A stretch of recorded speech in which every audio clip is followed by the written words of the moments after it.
Guys, I'm sorry I'm running just a couple minutes late. I walked here with my staff. It's the advantage of representing Center City. I can walk everywhere usually. But my mom and dad are both retired colonels in the Army. And so if my mom thought I was like 3 minutes late to something right now, she'd be furious at me. So I'm sorry that I'm running late.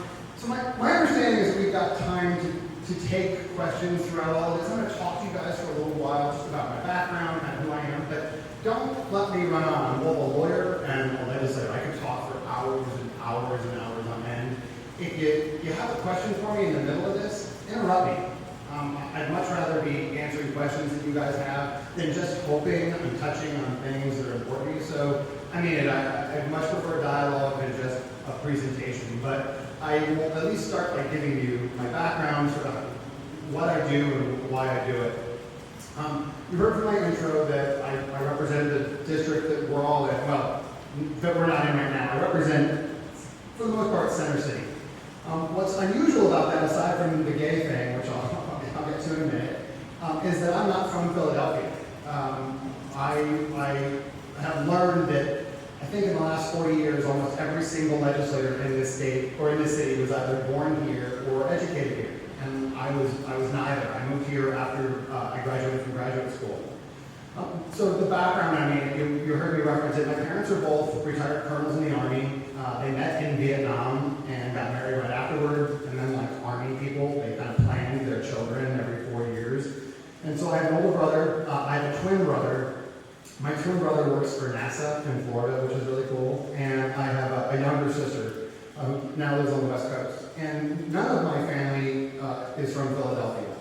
We lived briefly in the suburbs of Philadelphia, out in Chester County. I went to one of those high school football, sort of like breeding factory schools that produced a state championship football team in high school, which I played for. And I went off to Bloomsburg University, up in like the Narnia regions of Pennsylvania, like the middle of nowhere, Pennsylvania. Jordan in the back is laughing. Jordan waved. Jordan works with me, and he also went to Bloomsburg, so he knows it's in the middle of nowhere. I went to Bloomsburg University. I played football all through college, and I came out to my college football team my senior year, right after losing a national championship. If we have time at the end of this, I'll tell you what it's like coming out to an entire college football team. It was actually a lot of fun. Most of these guys are still my best friends. Like once a week, one of them calls me to let me know that somebody else came out to them, like it was my fault. Like I did it. Like, you know, no sins, my cousin just came out to me. And I'm always like, yeah, I know. I saw her at the convention, you know. So I had known my whole life that I wanted to go to law school. And if you grabbed me when I was 12 years old, I would have told you that I was going to be a feminist lawyer.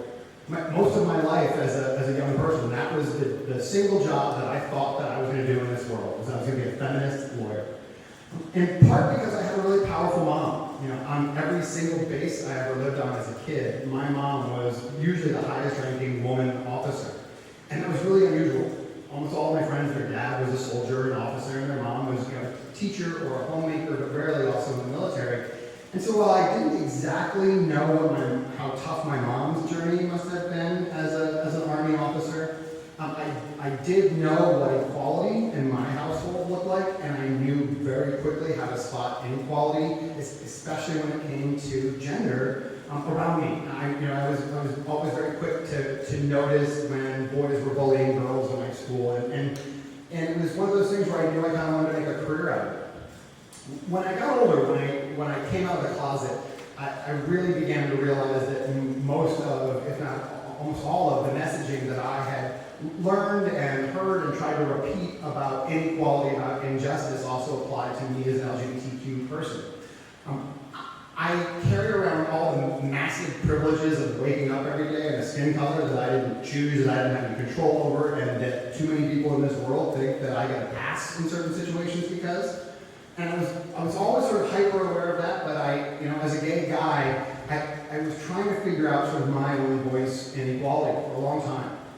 I went to law school at Michigan State University, also out in the middle of nowhere. I have a degree in international and comparative law. It's mostly human rights law. To the rest of the world, civil rights are human rights. Why we differentiate here in the United States is still something that I've never been able to grasp. I did not expect to come to Philadelphia to be a human rights attorney. When I moved back to Philadelphia after law school, it was mostly because I kind of didn't know where else to go. My family had all dispersed and moved kind of wherever, and at the time, I knew the guy that had been the last governor of Pennsylvania. His name was Mark Schweitzer. He was the Republican governor who took over after one of our governors had to leave to go work for the federal government.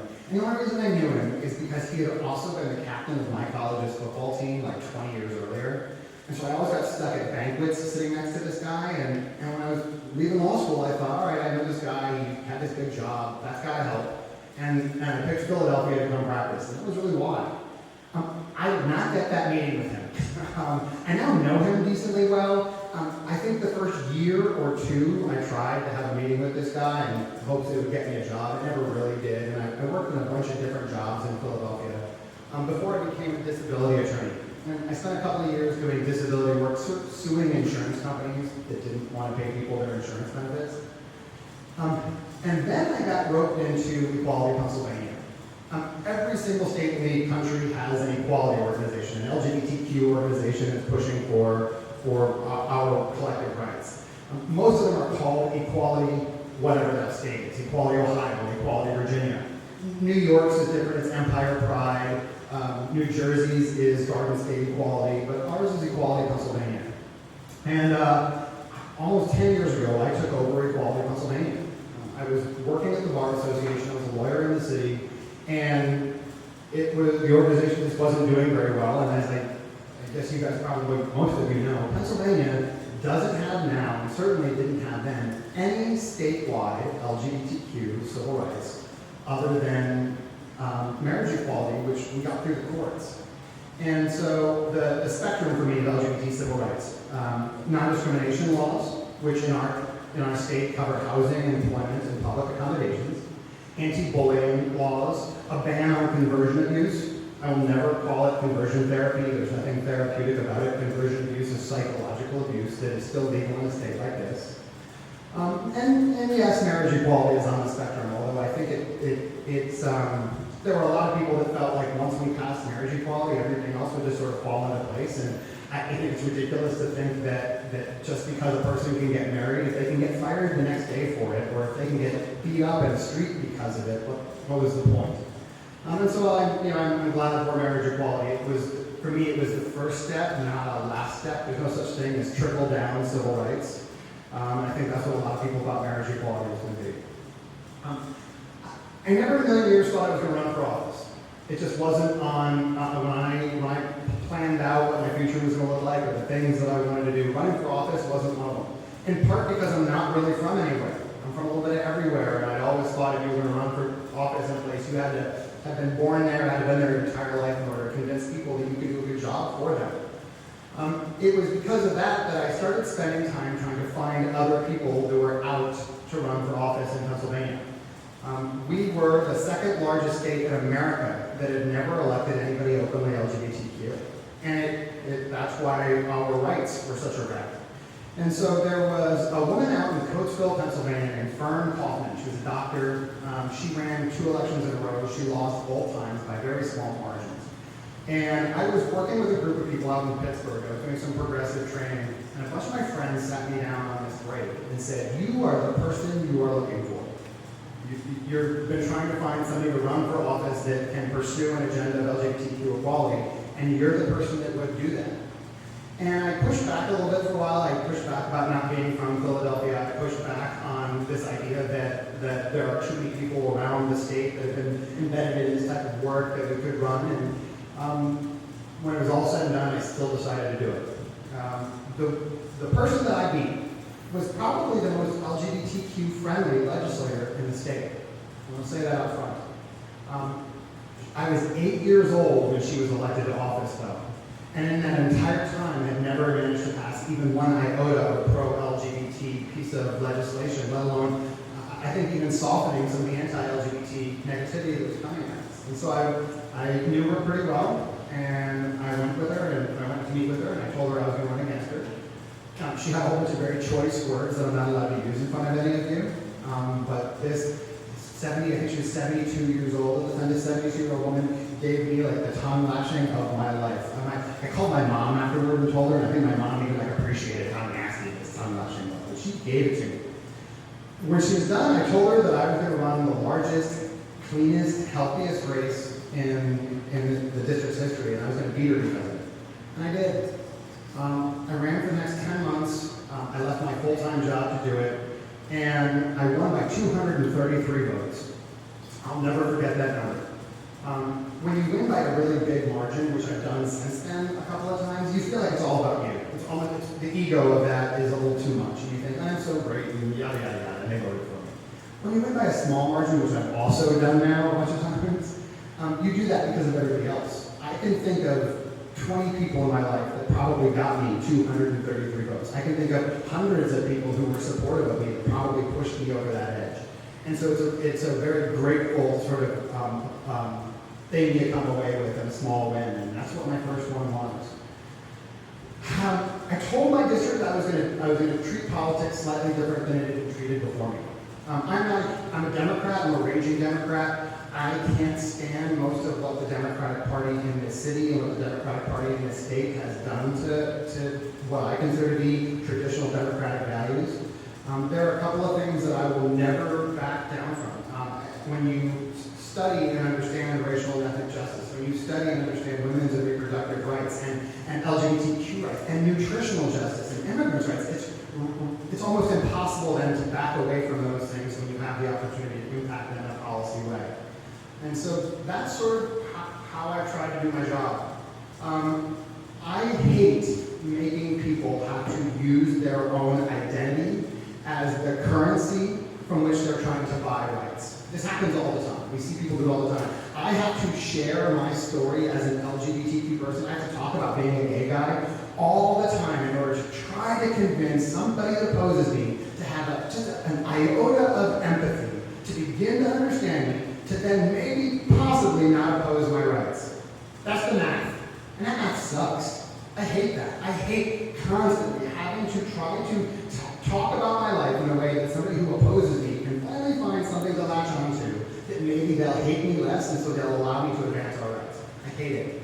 Women have to do this in almost every single situation in their lives. It's not just in legislatures, although it happens in the legislature every day.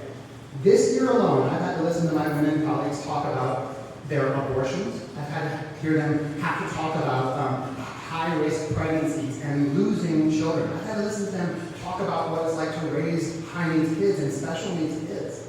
That's unfair of anybody to have to dig that deep into their personal life and share it with somebody else in order to convince them of something, but it happens all the time. It happens with my colleagues of color. The Black Caucus in Pennsylvania is as powerful as it is because it speaks every single time with a voice of experience. It speaks directly, it speaks in the first person. The Black Caucus speaks from experience. And that's not what a lot of legislators do. A lot of legislators are really good at reiterating other people's stories. You know, you always hear elected officials say, you know, while I was on the trail, I met Courtney. Courtney was a 14-year-old girl, yada, yada, yada. And it's never true. But when you hear us speak in the first person about our experiences, it's a lot harder to ignore it. And so, while I am grateful for the opportunities to be able to try to convince more people that people like me and my neighbors and my friends and my family deserve equality, I will admit that it can be a very tiresome thing to have to constantly educate somebody about who I am, just in order to give them the opportunity to vote on whether or not they think I am equal to them. That's tough. I get called a faggot a lot. I so rarely even say the word out loud, but it's been coming at me a lot lately. And so I am trying to use the fact that I am this target of a ton of negativity lately to sort of teach allies that it is still happening.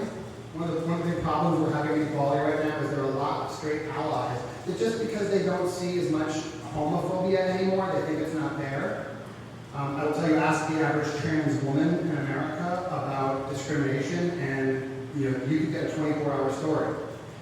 And so I hope that, if nothing else, what I'm trying to do by being out and being very loud about it is reminding other people that their voices are very valuable.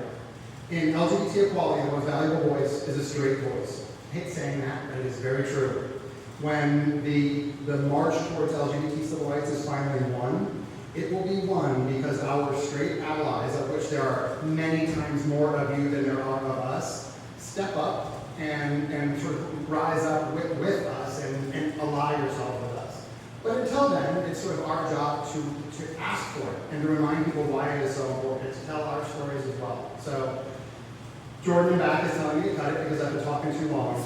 Guys, first of all, thank you for letting me give you my background.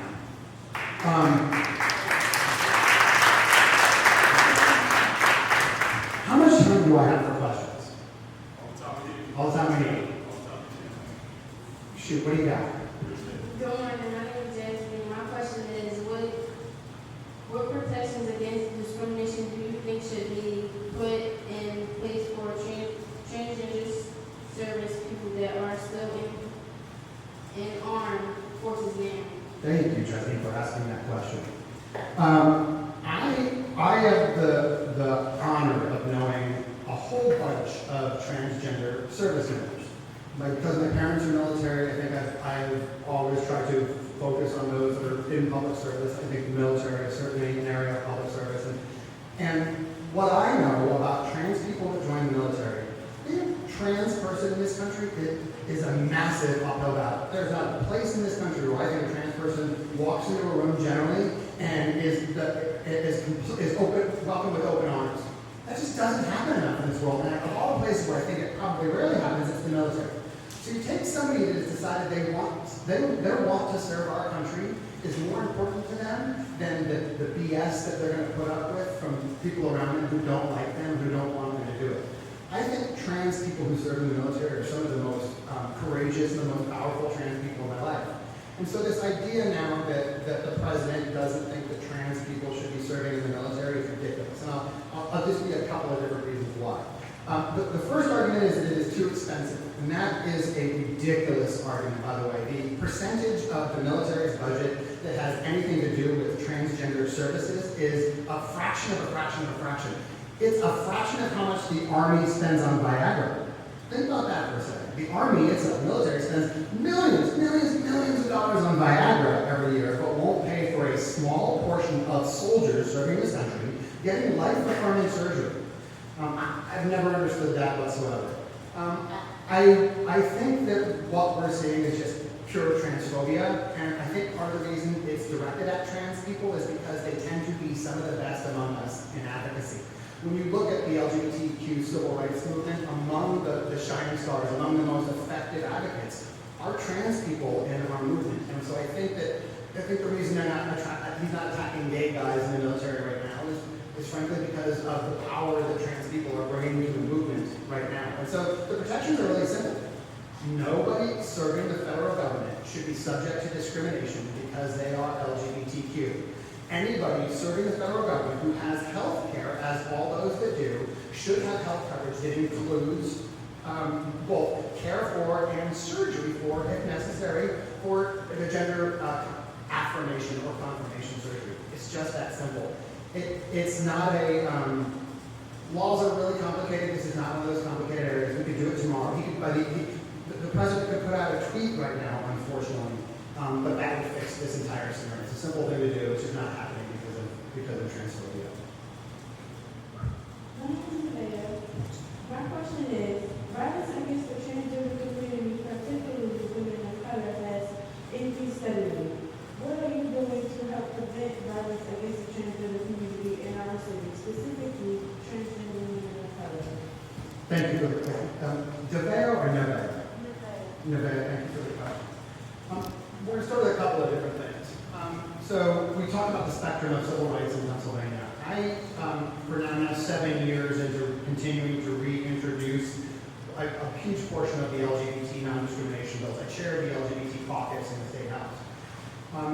Philadelphia itself has among the best protections legally for LGBTQ people in the country. That always surprises people. I imagine if you're a trans woman of color in this city right now, you don't feel like you're living in a place that has the best protections in America. And if this is the best that we can get, we're doing it wrong. And so on the statewide side, things that I do that can impact Philadelphia, trying to pass the Pennsylvania Equality Act, which does amend the State's Human Relations Act to make violence against LGBTQ people protected at the statewide level. I've been introducing or working to introduce hate crimes legislation from the very beginning. A crime against a trans person because they are a trans person is not treated differently.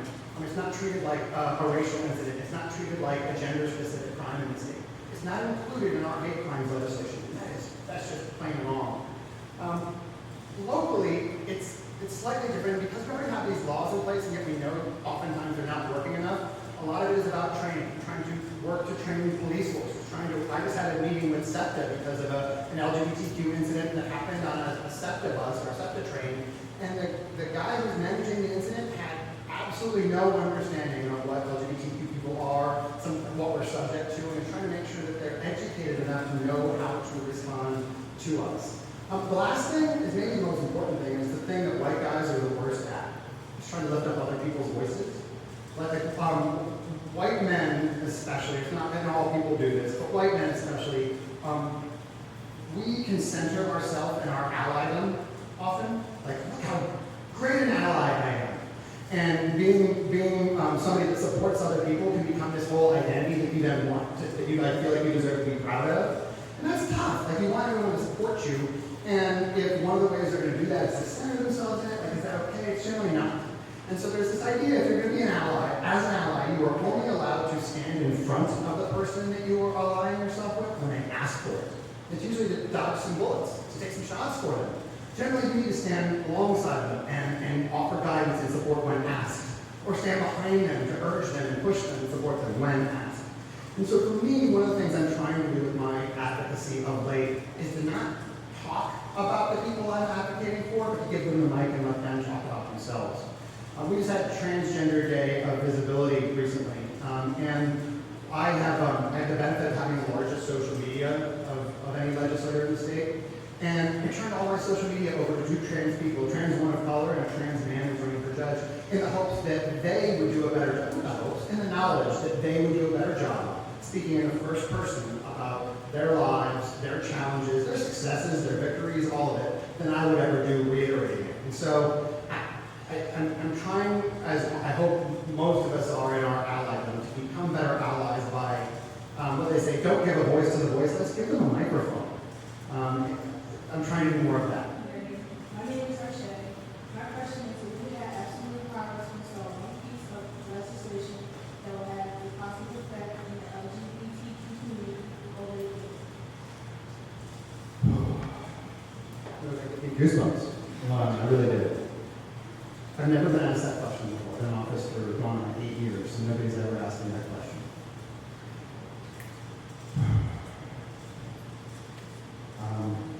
Wow. I suppose I have to answer this as a state legislator. If I had full power as a state legislator, which I am, I would pass the Pennsylvania Equality Act.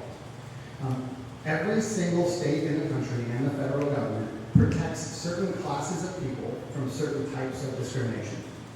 Generally, you are protected at the state and federal level because of race, nationality, ethnicity, national origin, religion, oftentimes gender, oftentimes disability, sometimes sexual orientation, sometimes gender identity, right? Most of these laws were born of racial and ethnic discrimination. They were the ethnic intimidation acts that most states had that then grew into human relations acts, the way that ours did. So in Pennsylvania, the conversation that I'm having with you all right now could get me fired from my job in 70% of the states. In 70% of the state, if your boss thinks you might be gay, they can fire you for it. You don't even actually have to be gay, and your boss can fire you for it. In 70% of the state, you can get kicked out of McDonald's for being a trans woman if the manager of that McDonald's doesn't want you in there. That blows my mind. It blows my mind that in the state that in theory invented contemporary American democracy, that built the Bill of Rights, that I can get kicked out of a park bench for being a queer man. And so if I could do anything, and this bill has been introduced for the last, I think, 16 years. It's the most supported bill every year that doesn't get a vote. And what it does is it amends the Human Relations Act to add sexual orientation and gender identity, both real or perceived. And what I mean by that is if you're a straight girl getting picked on because somebody thinks you're too masculine or you're too butch or you're too athletic, if you're getting called a lesbian because you're a straight girl, you're getting picked on and the same way an actual lesbian would be, and you deserve the same protections. I have a lot of friends, of straight male friends, that I think others would identify as gay for whatever reason. And if they are fired because their boss thinks they're gay, they deserve the same protections that I would as a gay man. I would do that tomorrow. And it could happen tomorrow, in my honesty. There's enough support for it. It's just a few people that oppose it won't move it. If I was the president or the head of the Senate, I would do the same at the federal level. I would pass a federal non-discrimination law that was just massively inclusive. I think that the future of equality is to begin to get away from the sort of siloing of classes of equality. I think everybody here knows what LGBTQ means, but it's obviously not the full spectrum. The full spectrum is LGBTQIAAP2S2Q. Lesbian, gay, bisexual, transgender, transsexual, queer, questioning, intersex, allied, asexual, genderqueer, and two-spirit. Everything out? All right, you got it. Pansexual and pansexual. Oh my God, something out. I love all that. My mom, by the way, calls us the ABS community, all but straight. It's so much easier for her. I'm like, Mom, but allies. I love that full spectrum. And I can envision a future where that full spectrum is protected, not because we've individually identified everybody in the spectrum, but because our equality laws have grown to a place that they look more like Europe's, where any type of discrimination, whether it be because of someone's national origin, whether it be because of their skin color, whether it be because of who they fall in love with, is all sort of categorically illegal, categorically considered a violation of human rights laws. And so I really do think that that's the future of it all. I just don't have a clue why it hasn't happened here yet. I mean, I do. We're a gerrymandered state. Republicans control the state, and they shouldn't. But it's more than that. One of the parts of my job that I don't talk about often, because I'm not trying to scare people away from doing this work. Frankly, I want all of you to run for office at one point. My life would be better if more of you ran for office. I can explain that empirically. I know the data that tells us that any degree of marginalization in your background translates to good public policy making. If you have marginalization in your background and you are asked to make decisions about a larger group of people, you're able to call upon that marginalization to ensure that it doesn't happen to the people that you're making decisions about. That's why women legislators are so good, by the way. I unfortunately lead the state legislature in death threats. I have all 7 years that I've been in office. I have moved a couple of times. I think I'm going to have to move here again in a few weeks or a few months. I, on the regular, get pictures sent to my office with a bullseye over my face. George is back there nodding because he knows about all of this. My poor staff has heard my life threatened more than anybody should ever have to. Every morning, I wake up and I have to go through my social media and call out the word faggot and all the different ways people can slide that in there. And the truth is, I am every bit the homosexual, those schmucks think I am. But I'm proud of it. You are completely right that the noise that these homophobes and transphobes and racists and xenophobes and bigots make has gotten much louder.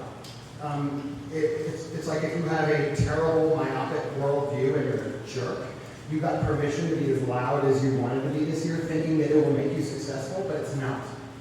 It's a bit of a scarlet letter in some cases. I think a lot of these people are going to have to go back in the bigot closet soon enough.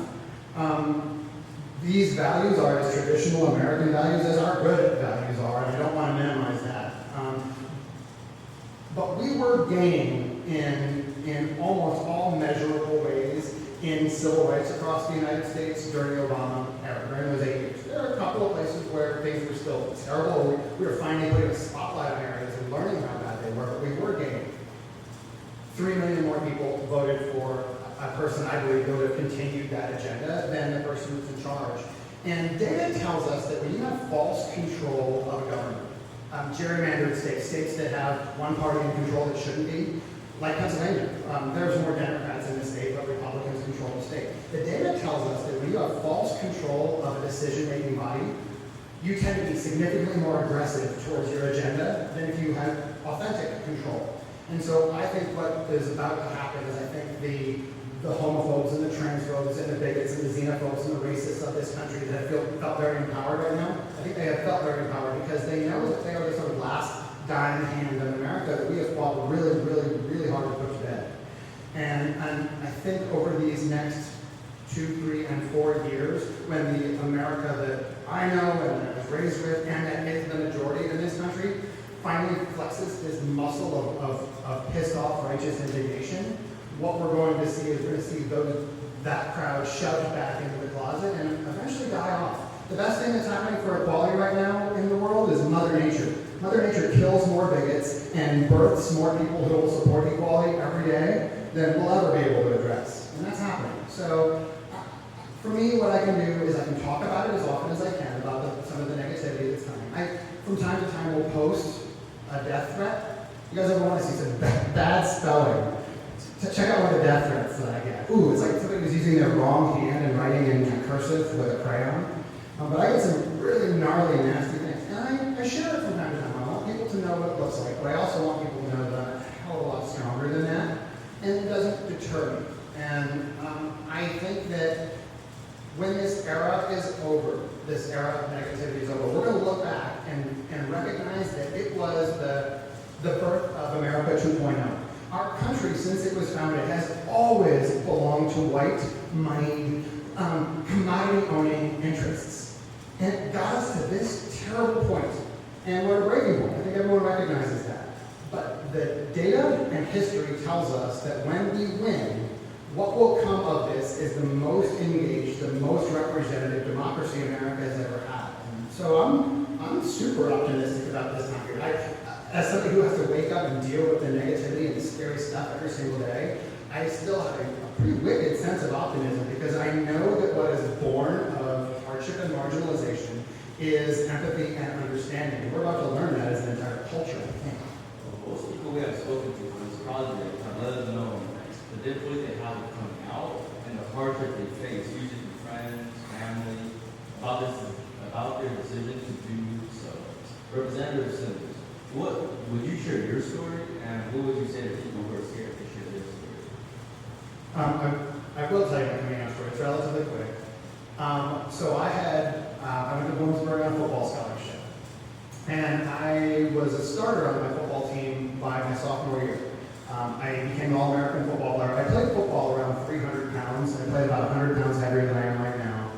And I lived, for the most part, with the same 9 guys all 4 years of college. And I started to think that they were the stupidest people on the planet that they hadn't figured out that I was gay yet. I didn't date girls in college. I didn't really date at all in college. But some of my buddies were just not figuring out that I was a gay guy. And so my senior year, my football team went to the national championship and lost. It was the worst defeat in Division II national championship history. I'm almost over it. And right afterward, my quarterback, a defensive end on my football team, and one of our equipment managers drove to Shippensburg University, where my twin brother was going. And we drove there because I got entered into a Jello wrestling competition. I think it's illegal. In fact, I'm sure it was illegal. But I wrestled the Shippensburg cheerleading squad for no good reason. And one of them is now my sister-in-law. She married my brother. But right afterward, I was dyed red, head to toe. I got like one pant leg. I got like just the collar of my t-shirt left. And my quarterback picks that time of all time in our 4-year relationship to turn to me and go, "Yo, Sims, are you gay?" For years, I always thought I had like a really awesome answer to that. Like, oh, my football buddies, I got a tough football answer to that. And instead I went, "Yeah, man, thanks for asking. Like, gee, am I gay?" And I remember we climbed into a car and we had to drive like a couple of hours back to my college. And my football buddies asked me everything under the sun you could ever ask a gay dude. And I didn't have answers to any of it. There wasn't a gay straight alliance in my school. I didn't know of any other gay people, really. And when I pulled into town, they asked me the question that I knew was coming. They said, "Can we tell the rest of the team?" And my quarterback was this scrawny, like Irish guy that came from one of those towns where like a third of his wardrobe was either camouflage or hunting orange, right? Like, you know the type. And he's a good buddy of mine, but he was a complete redneck. And I remember thinking, all right, if this mountain redneck can handle me being a gay guy, like maybe the rest of my team can. And so I didn't know it, but they called a meeting just like this. I can't even imagine what that must have looked like. I don't even know how they did it without me knowing. But there's 87 guys on a college football team, and they called a big meeting. And I was picturing something like they had like a giant picture of RuPaul. Like there's a big picture of RuPaul, like a big picture of me, and be like, this is gay, and this is Sims, and you know Brian's now gay. But they kind of did. They had a big meeting with my teammates and said, if you have a problem with him being gay, you have a problem with this football team, and quit now. Oh man. That's what the manager who recruited Jackie Robinson to play professional baseball said. He said time and time again during his career, the very first thing he did was walk into the locker room and say, I've got a guy, and he's going to help us win. If you have a problem with winning, you have a problem with professional baseball. Leave now. And that's what the guys on my team did. They didn't understand what I was going through. None of them had any gay friends or knew other gay people, but I've been friends with them for years. We had gotten along. We formed this really strong relationship. And so I spent the next 4 months before I graduated with all of my teammates kind of one by one apologizing to me. I didn't need them to, but all of them felt the need to apologize for just dumb things they might have said or done. There were a lot of tears, not mine. My teammates cried their eyes out during this process, which was a big surprise to me also. I'm watching like a 300-pound person cry on his shoulders, a riot, by the way. But they handled it really, really well. And like I said, they're all still my best friends. Most of them have gone to be teachers or administrators. And what's cool about that is, so if you're the gay kid at Allentown Central Catholic High School and you're getting picked on, you don't have to go to the vice principal or something for help. You can go to the head football coach. Because that head football coach is a buddy of mine. And he's the person that's going to stand up for you in his school and say, no anti-LGBT bullying here. And he's going to be able to explain it in the first person why. My coming out experience, unbeknownst to me, taught me that my friends are better people than I ever knew that they were, and it taught them how to be the allies that I think they were trying to be.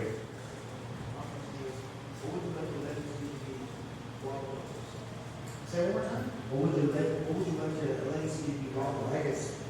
Oh, wow. Thank you for the question, Chris. That's what I would like my legacy to be.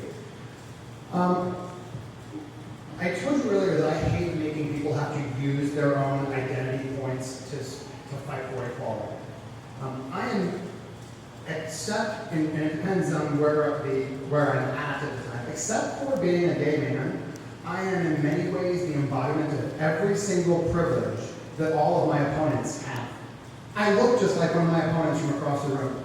If you all didn't know which of my colleagues were anti-black, or anti-immigrant, or anti-LGBT, and you just put them all in a room and put me in the room, you wouldn't be able to differentiate me from that. It's something I've been aware of since the day I got there. Oftentimes they think they're able to relate to me better because I look like them. I know I'm a spy.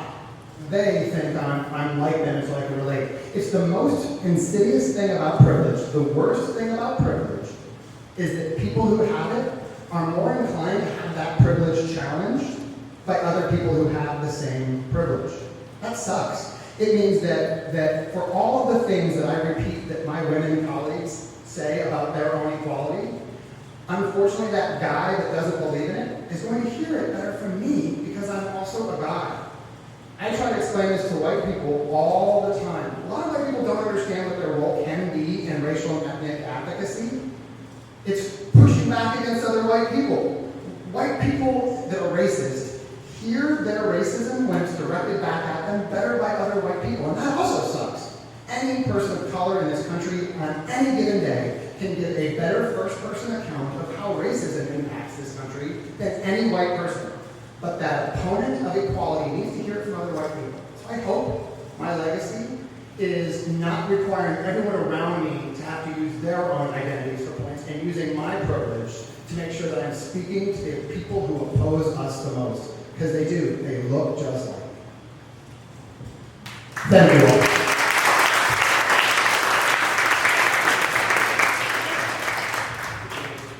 Guys, thank you very, very much.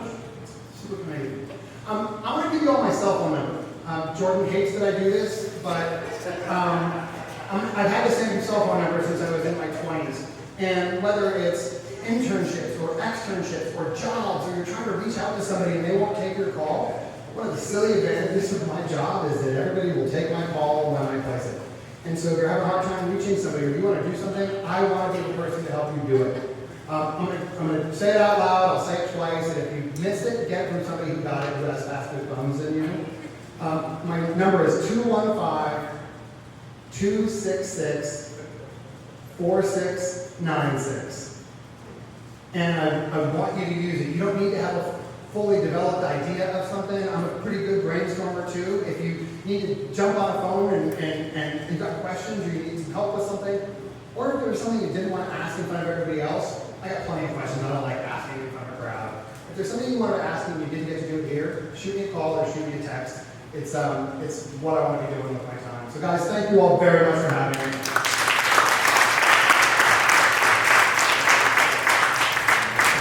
Once again, ladies and gentlemen, Senator, State Representative says, thank you so much.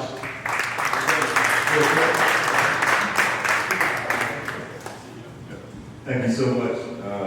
I really didn't want to speak today. I wanted you guys to completely carry the event. When I was in California for the last event you held, you should know that they sent me footage of what you pulled off while I was away. And I have to tell you, I was with a cohort of other educators from around the country. I showed you all on my phone like the whole time in California. So I tried my best not to speak today because I wanted you guys to carry the event.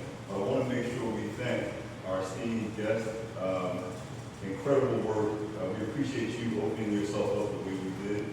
It's very rare, and you'll find this for people who are in political office to be as authentic as what you just heard. And to share his personal number or his number with you is a statement that doesn't happen a lot. So thank you so much for your time and for you to open yourself up. Another round of applause. Also want to recognize the staff. So those individual staff members that you work with every single day to pull this off. The one thing you'll find is you become really active citizens, is what we're calling on right now. You will have a decision to make. You can do your job, or you can do your job well. The individuals that engage you up until this point, they care about you. You can see it in the preparation when events like this happen. So I just want to call you guys out, the staff here at EW. Thank you so much for doing that.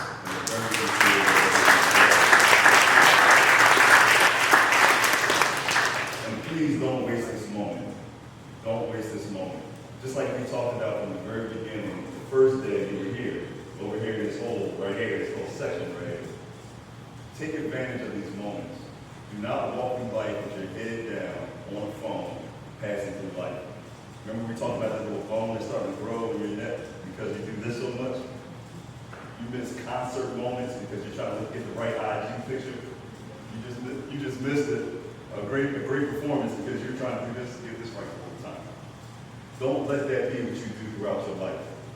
Take this moment, live that moment, recognize that moment, grow with that moment. If you're walking through those situations and not collecting these experiences, you don't grow from the experience, all right? So thank you again for sharing that information, sharing your life with us. Hopefully you have an opportunity to take that in, grow from it, and then the idea here is that you push it out into the world. Remember, we never let any person, place, or institution take away our dignity and our strength. You just heard an example of it right here. So be that as you walk away, and thank you so much for your professionalism through this entire event. Appreciate you guys.